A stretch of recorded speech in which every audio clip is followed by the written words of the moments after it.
इमाम मेहदी के जाहिर होने से पहले एक निशानी जिसे उलमाए किराम सबसे बड़ी निशानी करार देते हैं वो ये कि कुस्तुनतुनिया शहर, जी हाँ, जिसको आज हम इस्तांबुल कहते हैं, एक बार फिर गैर मुस्लिमों के हाथ में चला जाएगा। और अभी ये मामला चल ही रहा होगा कि इतने में शोर मच जाएगा, आवाज आएगी कि दज्जाल आ गया, दज्जाल आ गया।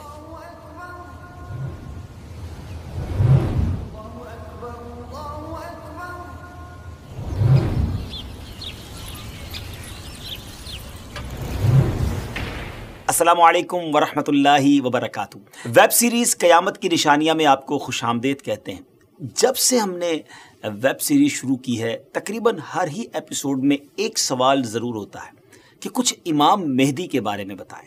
आप कब आएंगे, आपका ज़ुहूर कैसे होगा, अभी कितना वक्त है इमाम मेहदी के आने में। तो नाजरीन, इंतज़ार की घड़ियाँ ख़त्म हुई। आज की एपिसोड में हम आपको इमाम मेहदी रज़ी अल्लाह तआला अन्हु के बारे में